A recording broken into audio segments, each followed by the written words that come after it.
Christophe. Notre invité du jour, en tout cas, va bousculer votre perception de l'amour, de la vie, du bonheur. Nous accueillons Patricia Daré. Bonjour Patricia. Bonjour Patricia. Merci à vous. Patricia, vous êtes journaliste à France Bleu Berry. Vous êtes médium. Votre second ouvrage, Les Lumières de l'invisible, est paru chez Michel Lafon. Vous nous aidez, nous accompagnez dans ce parcours de vie. Quelles sont ces lumières de l'invisible dont vous parlez? Elles sont multiples, elles sont incroyables. Je ne pensais pas qu'elles existaient jusqu'à un certain jour de septembre 1995, où j'étais dans une vie rationnelle, enlisée dans mes certitudes et mes croyances rationalistes. Et un jour, j'ai découvert, par le plus grand des mystères, qu'elles existaient et qu'elles sont là autour de nous. Et c'est formidable. Elles sont multiples et elles sont là pour nous donner toutes les indications pour vivre notre vie.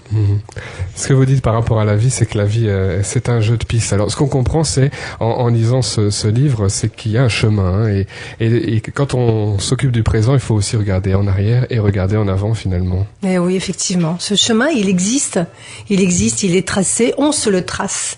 Et en fin de compte, rien n'est au hasard. Tout ce qu'on vit n'est pas un hasard. Nous avons absolument choisi, et je le dis en conscience, puisque je l'ai appris par tous les messages que j'ai reçus, les explications que j'ai reçues, par ces lumières de l'invisible, entre guillemets. Et nous choisissons notre existence en fonction de ce que nous voulons faire et surtout à ce quoi nous voulons accéder. Et accéder, évidemment, dans un mystère, dans l'invisible, puisque nous ne savons pas cette évolution à quoi elle va nous mener, mais chacun de nous a justement cette vie différente, cette incarnation différente pour accéder à notre Graal, à nous, personnel. Est-ce que ça signifie pour autant, Sabrina, c'est la question qu'on souhaitait poser à Patricia, on va pouvoir en discuter, mais puisqu'il y a un chemin, est-ce que ça signifie que tout est écrit et qu'on n'a aucune marge de manœuvre? Ça, c'est important pour ceux qui nous écoutent. Il y a bien sûr des marges de manœuvre. Nous sommes entièrement libres de le façonner comme nous voulons, ce chemin. Nous pouvons changer d'idée à chaque instant. Mais il y a quand même un scénario de base que nous avons écrit avant de venir, que nous avons choisi de vivre, avec ces grandes étapes incontournables. Ces grandes étapes incontournables sont écrites. C'est celles qui nous rallient à cette évolution, à ce but en permanence. Entre les étapes en question, grande liberté d'action, nous pouvons faire ce que nous voulons. Quand même. Oui. Cette liberté. Heureusement. C'est comme un parcours finalement avec des bornes par lesquelles nous devons absolument passer, mais nous pouvons zigzaguer pour arriver à ces bornes. On peut zigzaguer, faire ce qu'on veut, dire oui, dire non, ne rien ressentir comme des milliers et des millions de gens qui ne ressentent rien jusqu'à la mort, en fin de compte, ne savent même pas pourquoi ils sont là, mais passent quand même par ces bornes inéluctables sans savoir comment ils le font. Et ça, c'est aussi merveilleux. Ce qui est bien, c'est de le faire en conscience. C'est quand même... On a beaucoup parlé du destin en matière d'amour à plusieurs reprises dans cette émission. Il y a beaucoup de personnes qui croient au destin, parmi celles que vous avez rencontrées. Ça fait peur le destin, parce que qui dit destin dit mort tout le temps. Quand on entend destin, on entend mort, ou alors on entend rupture. Souvent, les gens ont une image du destin négative, alors que c'est pas du tout le cas.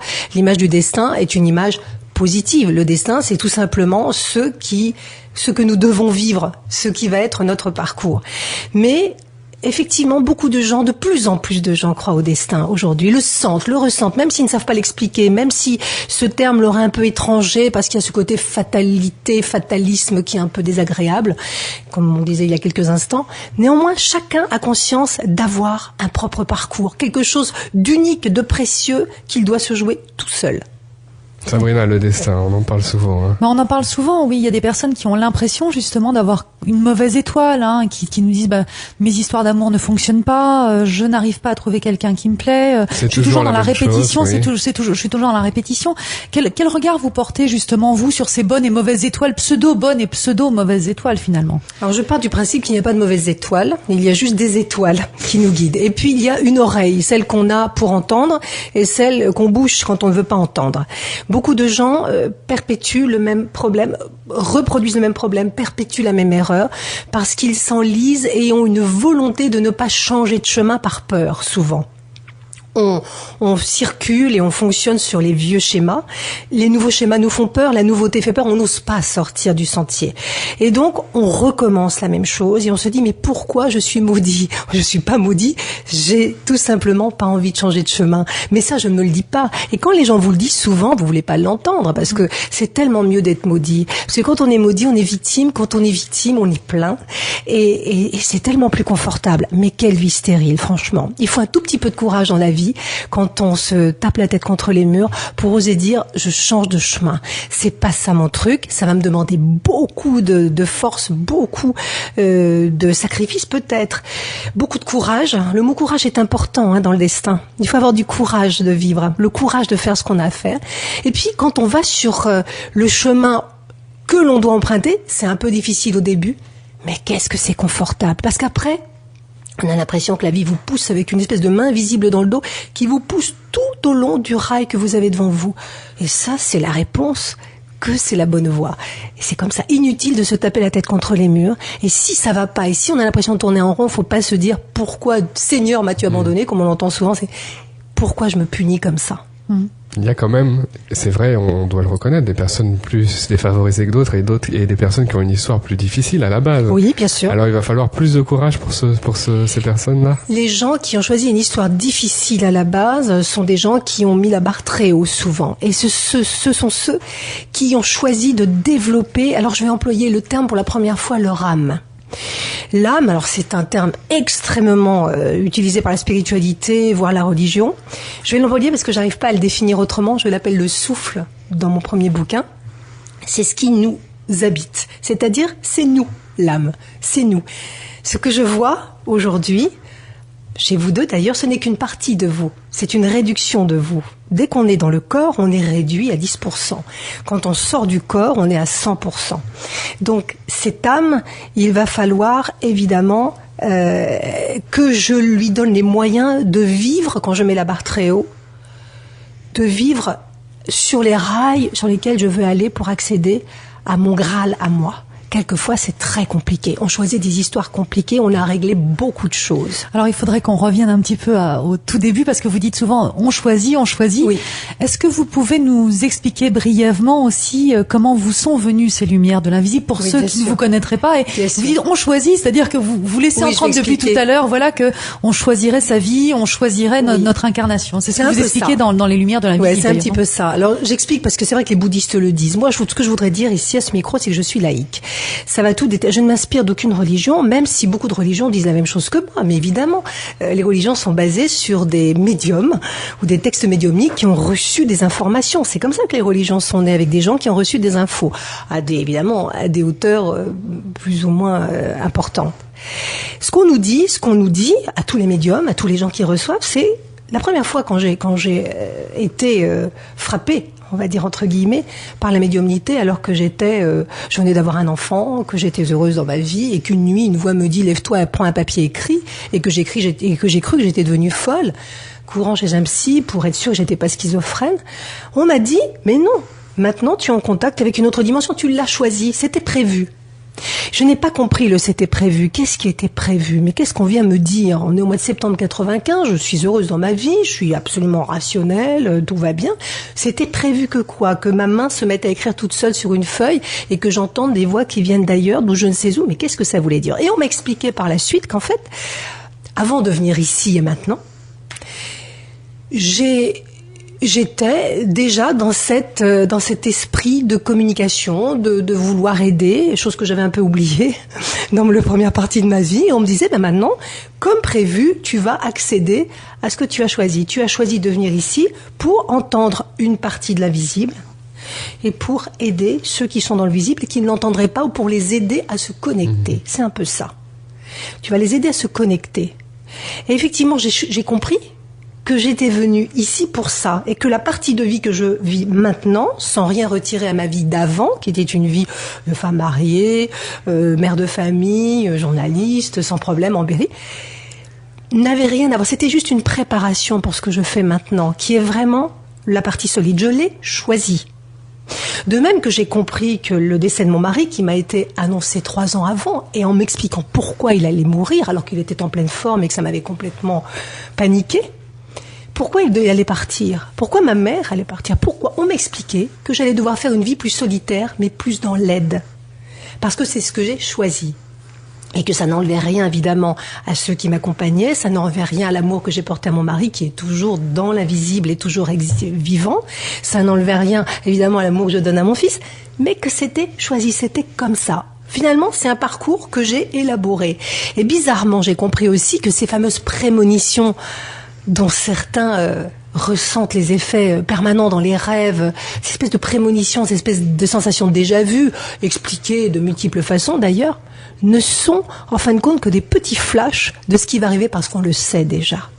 Parce qu'on l'a déjà prévu. Oui, parce que vous expliquez dans votre livre justement que ces capacités, entre guillemets, ce don médiumnique, tout le monde l'a en réalité, que vous, chez vous, il s'est déclenché, mais que tout le monde est capable, serait capable en tout cas, de pouvoir avoir des signes sur l'avenir ou pouvoir communiquer avec d'autres mondes, de ceux qui sont partis, disparus.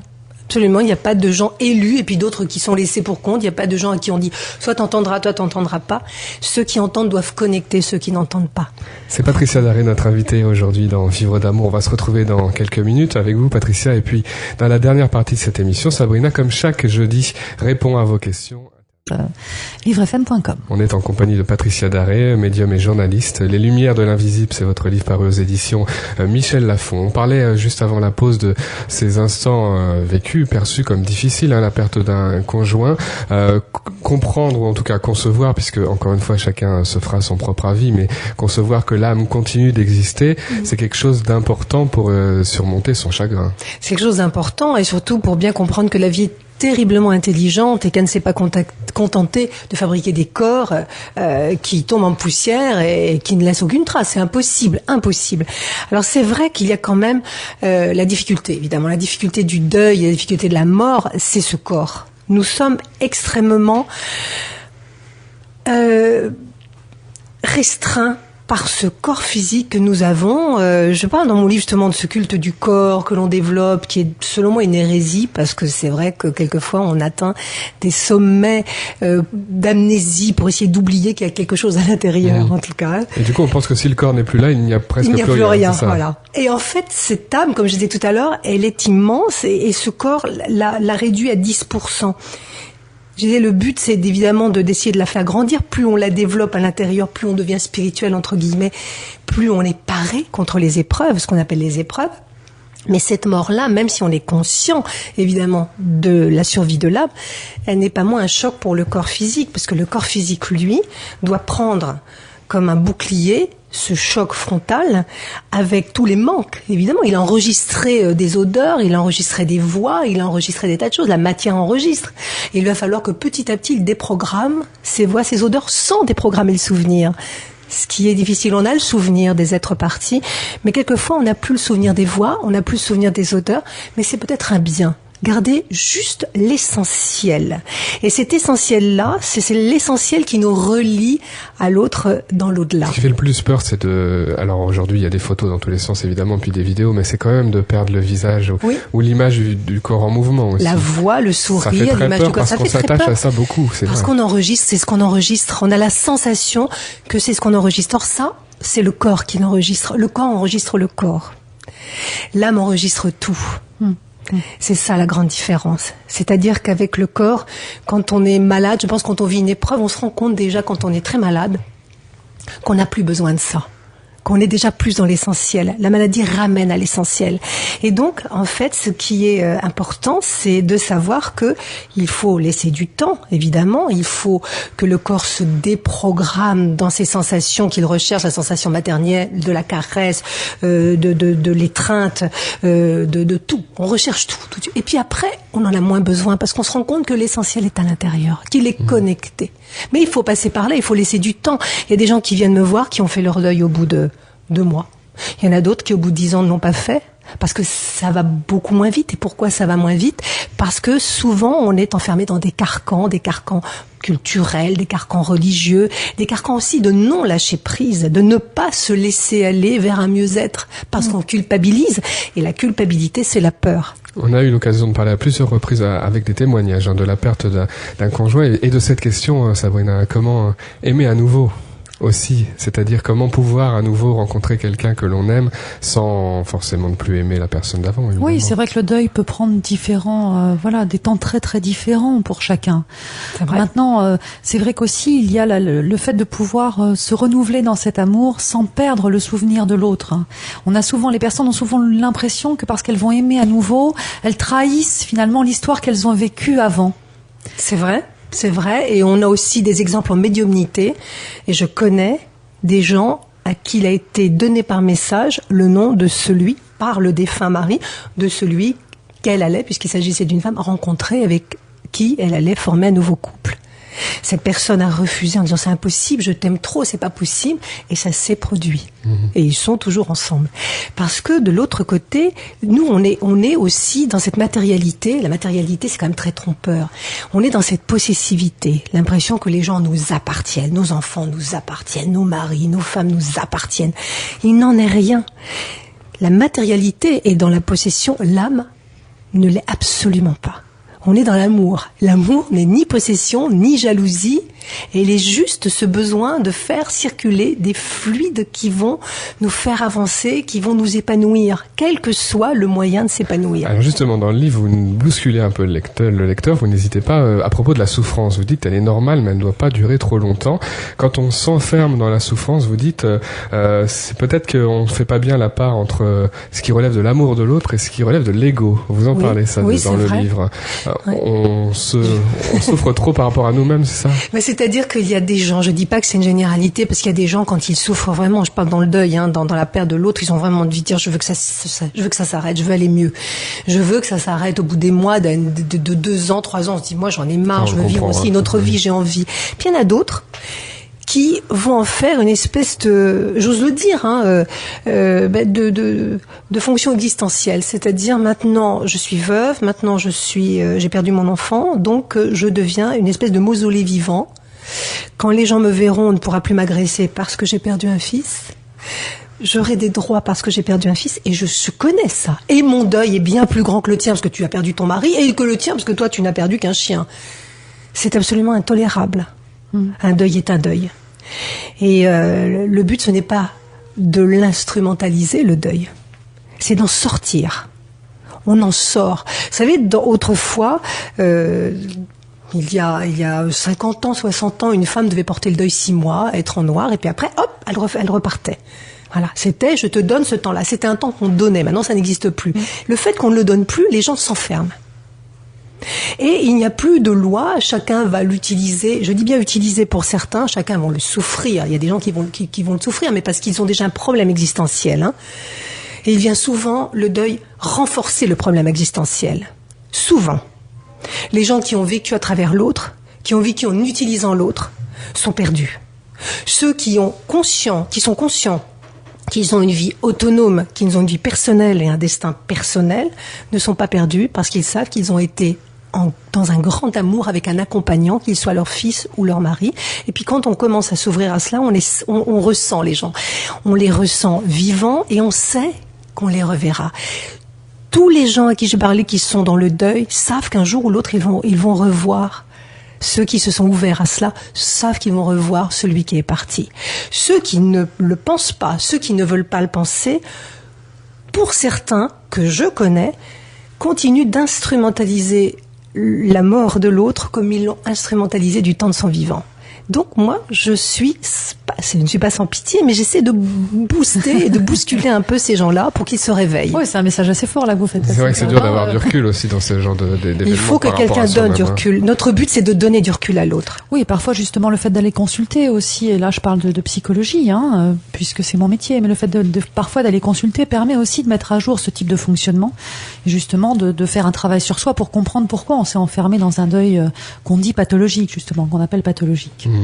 Un mot sur les rencontres que l'on fait. On aura l'occasion d'en reparler, puisque je vous annonce que Patricia Darvé sera avec nous aussi jeudi prochain. Parler de ces rencontres qui ne sont pas dues au hasard. Alors les rencontres en lien avec l'amour, vous les appelez les rencontres karmiques. Oui, c'est le mot. Qu'est-ce que ça signifie alors? C'est un mot indien, un mot sanskrit qui signifie action-réaction, karma, c'est-à-dire qu'on s'est connus, on se retrouve parce qu'on a encore des choses à faire. C'est vrai que c'est un peu ça en fait, pour certains. Mais pas pour tout le monde. C'est-à-dire qu'on ne rencontre pas forcément des gens qu'on a connus, on n'est pas forcément dans une famille où l'on a déjà connu. Il y a des gens qui me disent, moi je suis dans ma famille, je sais pas ce que je fais là, j'ai l'impression d'être avec des étrangers, j'ai pas de lien fusionnel, j'ai pas de lien affectif. Alors pourtant si je vous suis, c'est choisi, Oui, c'est choisi. Oui. C'est vrai, c'est choisi. Se retrouver autour d'étrangers, c'est choisi. Oui, parce qu'en fin de compte, ce qu'on m'a expliqué, et là je vais utiliser un langage extrêmement imagé, un peu trivial pour expliquer la chose, c'est un peu bande dessinée ce que je dis, mais bon, ça permet de faire comprendre. On dit, voilà, moi j'y vais dans cette aventure, mais on se retourne vers quelqu'un qu'on aime, on dit, tu viens avec moi? Tu fais qui, toi? Tu fais mon père ou ma mère? Moi je serai ta mère. D'accord. Et toi? Moi j'ai envie d'être ton fils. D'accord. Bon, on y va. Évidemment, on va naître, on va se retrouver, on se connaît pas, mais on va se retrouver. On se retrouve et là, on ne sache plus, c'est fusionnel. C'est vrai, quand il y en a un qui part, c'est plus dur parce qu'on se dit, mais on est une équipe. Et puis, il y en a d'autres qui disent, mais moi, je suis né là, mais je sais pas ce que je fais là. Mais qu'est-ce que je fais dans cette famille? Ils sont pas comme moi. J'ai pas envie de les voir. Parce qu'on a choisi des gens qu'on ne connaissait pas. Parce qu'on n'avait pas besoin de ces liens fusionnels et de faire une route avec des gens connus. On avait juste besoin de faire sa petite route à soi. Et quand les gens disent, je suis très embêtée. C'est encore arrivé samedi dernier. Je suis très embêtée parce que moi, j'ai pas de lien affectif. Je ne ressens rien. J'ai l'impression que mes parents, mes frères, mes sœurs sont des étrangers. Je dis, mais ils sont des étrangers. Mais vous n'êtes pas obligé de les reconnaître comme votre famille. Vous êtes juste obligé d'être avec eux comme vous êtes avec moi, gentil, sympa. Vous n'êtes pas obligé de me reconnaître comme sœur, je suis pas votre sœur. C'est pareil pour eux. Pas de culpabilité là-dessus. C'est le chemin que vous avez choisi. Alors, en quelques instants, il y a aussi l'inverse, c'est-à-dire cette affinité incroyable que l'on peut avoir avec l'autre. Avec Sabrina, nous avons eu l'occasion de parler au cours d'une émission spéciale de ce concept, parce qu'on peut vraiment l'interpréter de plusieurs façons, de d'âme sœur. Ah oui, on totalement. peut y croire à l'âme sœur. Ah oui, l'âme sœur, oui. C'est celui avec qui on est en entente immédiate, celui qui comprend tout ce qu'on dit avant qu'on l'ait dit, celui qui sait tout le dire dans les yeux, celui-là vous connaît déjà. Vous l'avez rencontré il y a 5 minutes, il comprend déjà tout de vous. Il n'y a pas besoin d'expliquer. On dit, mais moi, j'ai même pas besoin de parler, il lit dans mes pensées. Mais parce qu'il vous connaît parfaitement. Mais là, on fait encore un amalgame. C'est qu'on se dit, j'ai rencontré l'âme sœur, donc c'est pour la vie. Eh ben non, c'est pas forcément pour la vie. L'âme sœur, ça peut être pour 10 minutes. Exactement. Je suis d'accord avec vous. C'est pas la garantie d'une histoire d'amour durable. Parce que le problème, c'est que les gens veulent toujours pour la vie tout. On veut... quand quelqu'un meurt, on dit, ah, mon Dieu, il est mort, c'est catastrophe. Ben non, attends, toi aussi, tu vas mourir. Et puis, il est né pour mourir. On le sait tous qu'on est pour mourir. Qu'est-ce que ça veut dire? Qu'il y a pas c'est pas une surprise, terrible. La mort, on sait qu'elle existe tout le temps. Elle existait depuis que le début de la vie est là. Et puis après, on dit, j'ai rencontré l'âme sœur, c'est pour la vie. Ben non, c'est peut-être pas pour la vie, mais pas grave. Profite de l'âme sœur tant que vous êtes bien ensemble. Et puis, si vous devez vous séparer, eh bien, partez, séparez-vous. Il n'y a aucun souci là-dedans. Pourquoi on veut que ça soit toujours pour la vie? Toujours par rapport à nos peurs, pour essayer de se réfugier, de faire nos petits mausolées. Mais non, il faut vivre l'aventure de notre vie. Notre destin peut nous emmener partout et nous faire rencontrer des tas de gens. Et votre destin vous ramènera ici jeudi prochain. Ce sera avec plaisir. En tout cas, Les Lumières de l'Invisible est paru aux éditions Michel Lafon. Dans quelques instants, c'est la dernière. Notre invité, Opine du Chef, on est heureux de l'accueillir à nouveau. Bonjour Patricia Daré. Bonjour Patricia. Vous êtes journaliste à France Bleu Berry, médium. Votre second livre, Les Lumières de l'Invisible, est paru aux éditions Michel Lafon et vous nous invitez à aller plus loin que les apparences. Ah oui, les apparences, mon Dieu, ce qu'elles sont trompeuses, quelle leurre épouvantable.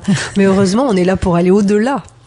Alors vous êtes médium, on peut parler de cette expérience étonnante avec la vie de chacun, de ceux qui nous écoutent bien sûr, mais ce qu'on peut dire par rapport au médium et aussi à tout ce qu'on peut associer dans ce champ, c'est-à-dire les horoscopes, enfin tout ce que dans l'idée des gens a un lien avec connaître l'avenir, qu'on y croit ou qu'on n'y croit pas, il y a ce besoin quand même, et c'est ce que dit je crois dans la préface Alexandre Adler, il y a ce besoin de comprendre et de se connaître. Oui, de plus en plus d'ailleurs aujourd'hui.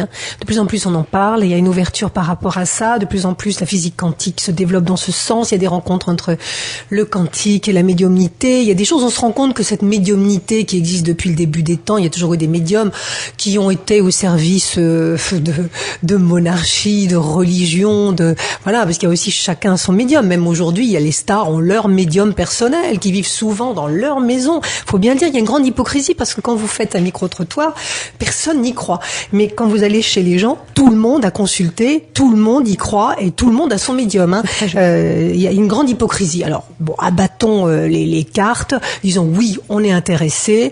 Qu'est-ce que la médiumnité? Je suis la première à pas savoir vous l'expliquer. C'est quelque chose. Moi, je ne suis pas voyante. Je suis médium. Je reçois des informations.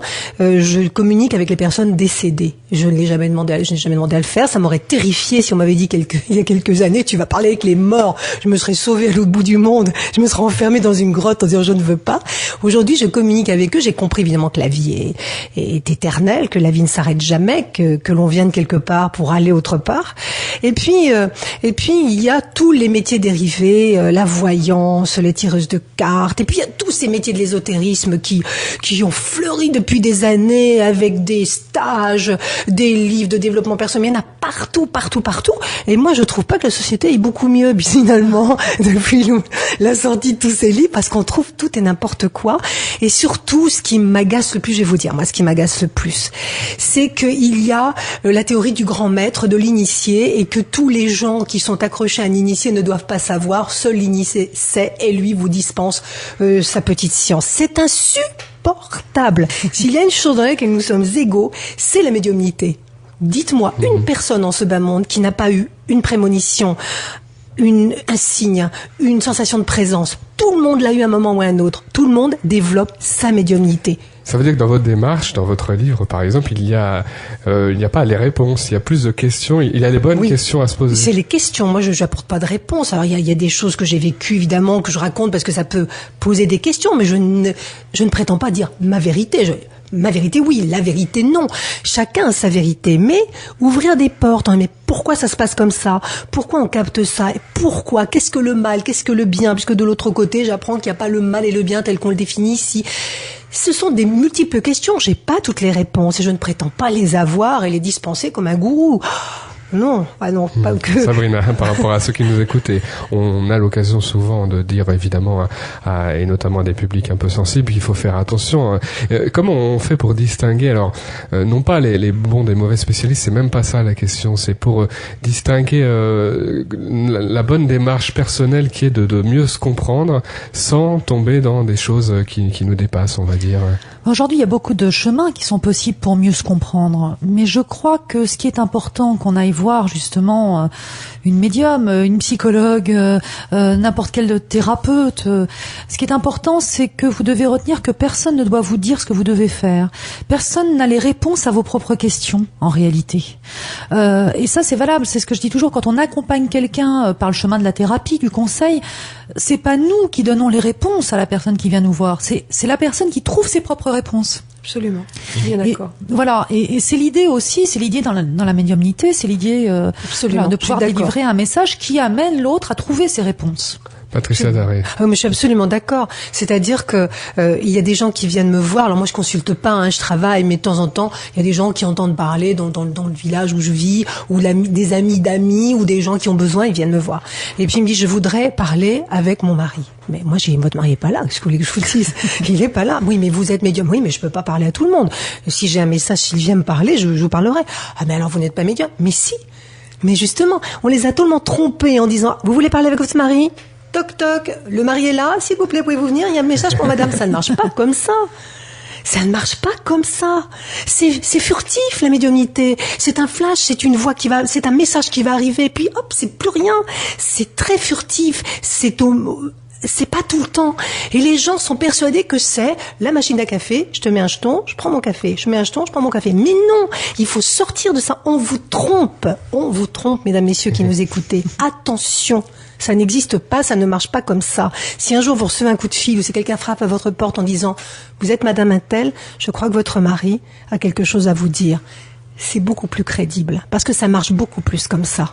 Besoin de compréhension. Vous en parlez très largement dans le livre, un besoin de compréhension aussi de la part de nous tous par rapport aux épreuves de la vie, aux accidents de la vie.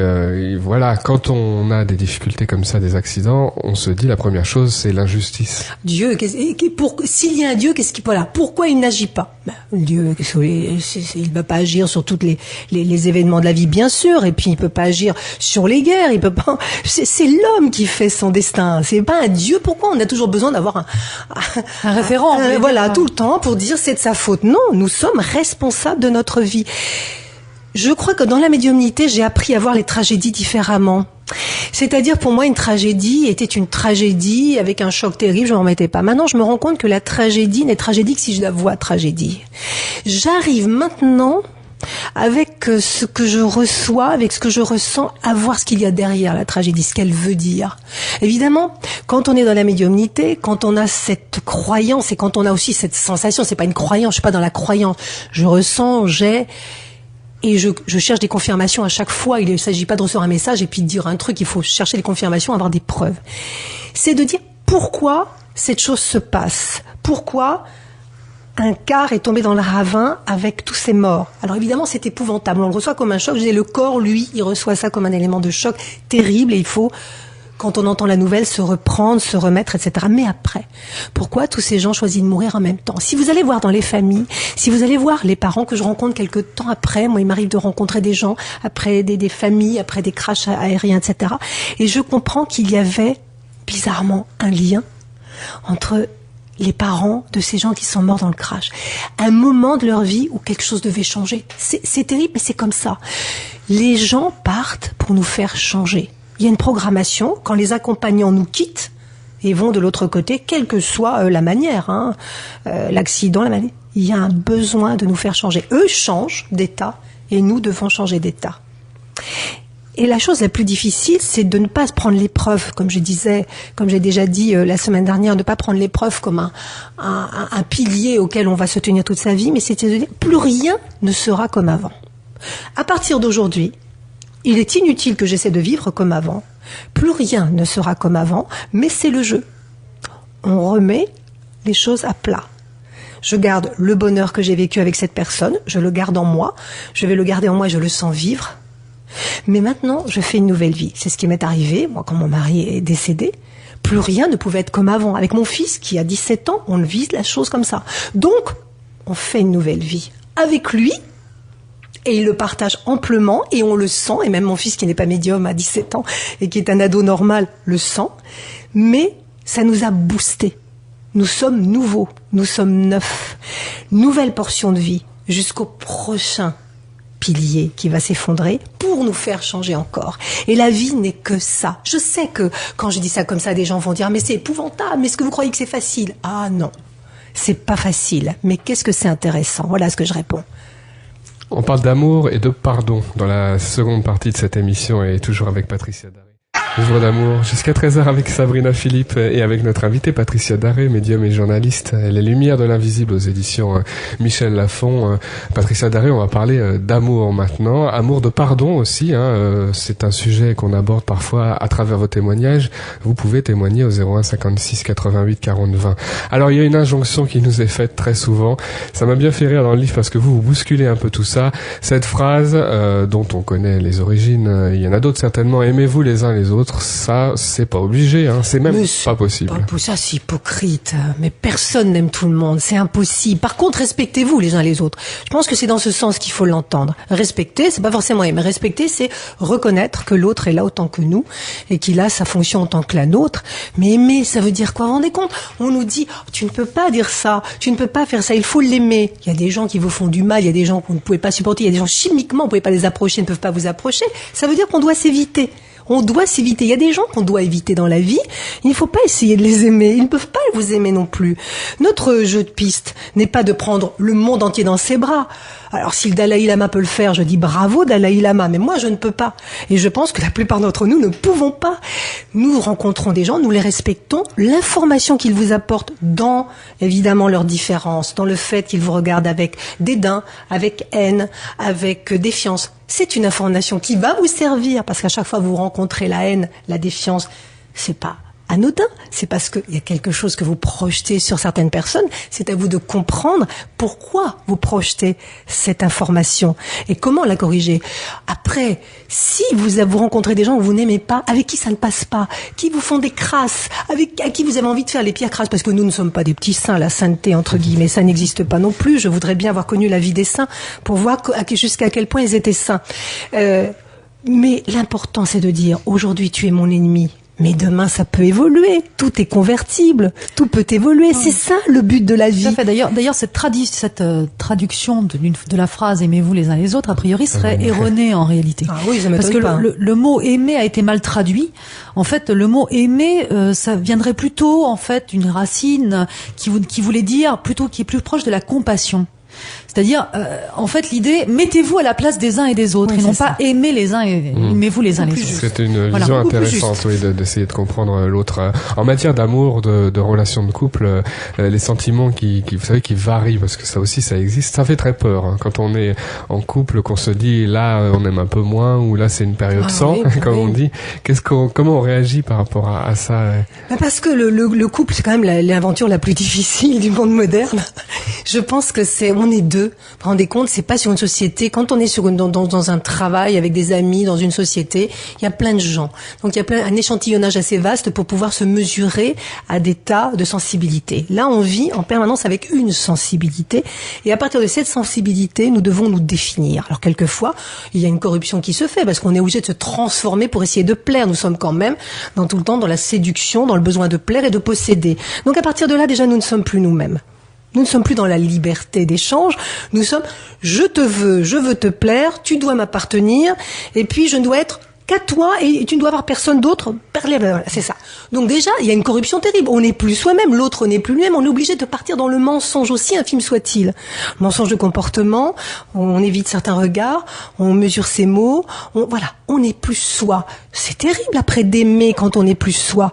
Parce que ça veut dire quoi, aimer? Aimer, c'est quand même basé sur la liberté. Quand on aime ses amis, on leur téléphone ou on leur téléphone pas. L'ami qui vous aime, même si vous lui téléphonez pas souvent, il va vous aimer. C'est-à-dire que c'est inconditionnel, l'amour. Dans le couple, il n'y a pas beaucoup d'inconditionnel. Il n'y a que du conditionnel. Quelle est votre réponse alors? Parce que c'est quand même le modèle aujourd'hui le plus Je sais. C'est d'essayer quand même d'être dans son chemin personnel, tout en aimant l'autre. Plus on est dans sa fonction personnelle, plus l'amour qu'on va donner à l'autre va avoir de la valeur. C'est-à-dire, soyez vous-même pas par rapport à l'autre. Soyez vous-même dans votre vie professionnelle, dans votre vie sociale, et voyez comment elle évolue par rapport à l'autre, et voyez comment vous pouvez l'englober. En fin de compte, c'est ça. C'est merveilleux de rentrer, de raconter ce qu'on a fait, que l'autre vous raconte ce qu'il a fait, de mesurer les deux parcours et d'évoluer à partir de ça. C'est de se faire évoluer. Aimer. S'aimer, c'est pas de se réfugier sous une petite tente et puis de passer des mois là-dessous comme ça tous les deux loin du monde. C'est de se faire évoluer. Et c'est de ne pas avoir peur de perdre l'autre, parce que la peur que nous avons, nous sommes pétris de peur et de culpabilité tout le temps. Ce qui tue notre vie en permanence, c'est de ne pas avoir peur de perdre, mais de vivre en liberté et en respect. Je pense que le respect, c'est une notion extrêmement importante. Ce que vous disiez tout à l'heure, c'est-à-dire ne fais pas ce que tu voudrais pas qu'il te fasse. Respecte. Mets-toi à sa place simplement, mais ne deviens pas une espèce d'ombre qui n'ose plus parler, qui n'ose plus agir parce qu'il est là, parce qu'elle est là. Parce que c'est souvent ça le problème. Et on appelle ça l'amour.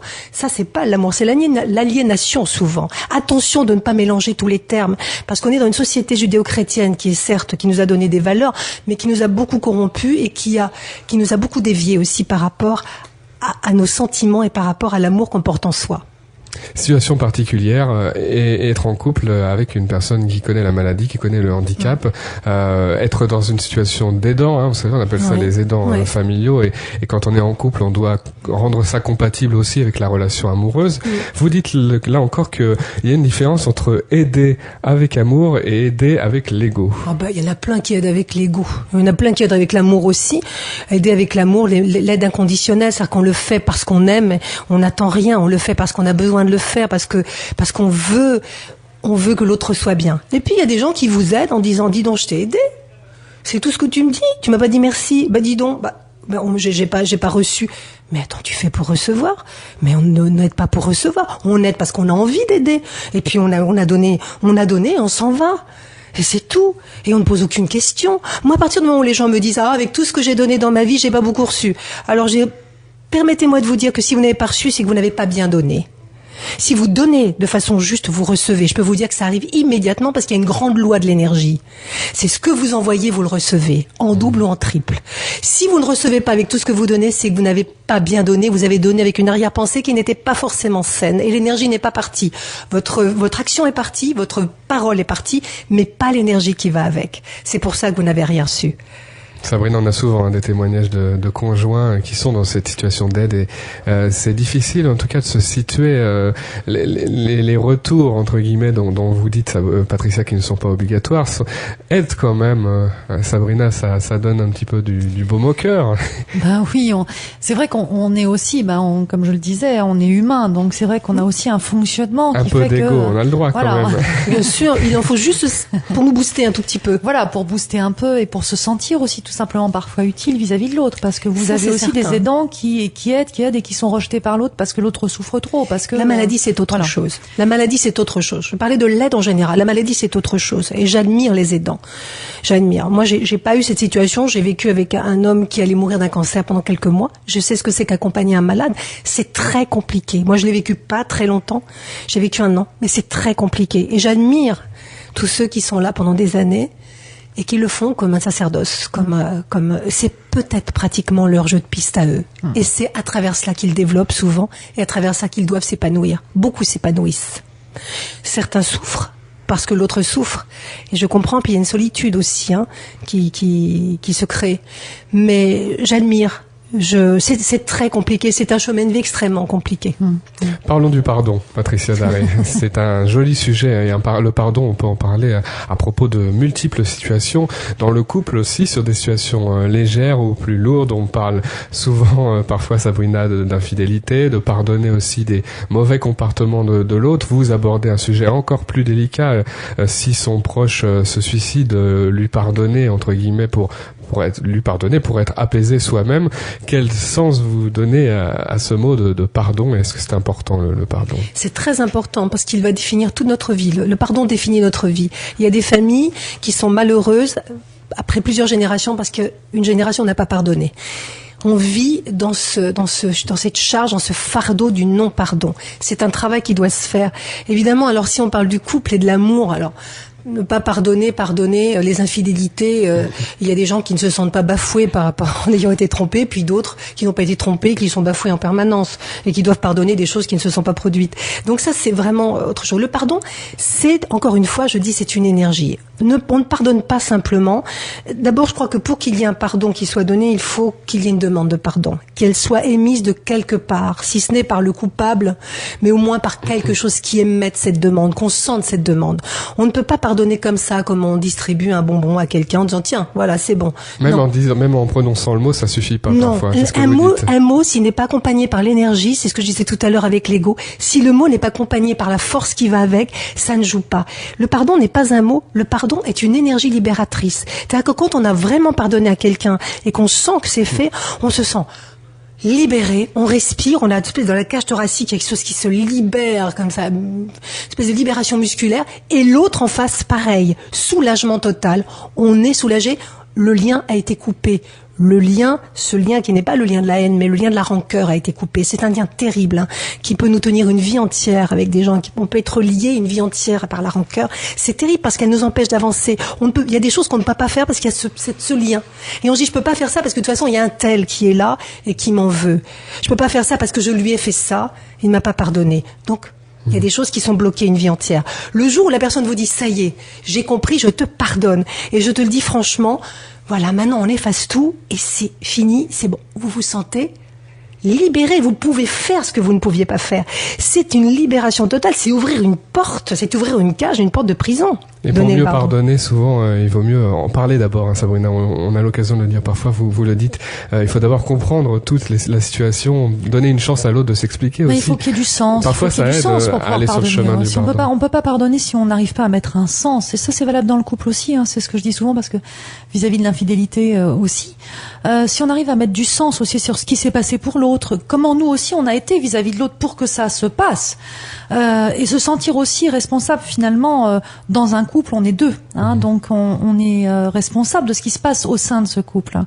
Avec le sens, évidemment, on peut aller sur la voie du pardon aussi. Si vous avez accordé un grand pardon, témoignez dans l'émission, c'est un sujet intéressant. 01 56 88 40 20. Dans quelques minutes, Sabrina, vous répondez à toutes les questions Internet et Facebook. Et je vous rappelle que vous pouvez découvrir le livre de Patricia Daré, Les Lumières de l'Invisible, aux éditions Michel Lafon. Merci Patricia Daré. Merci à vous. Merci Patricia. Merci beaucoup. À tout de suite.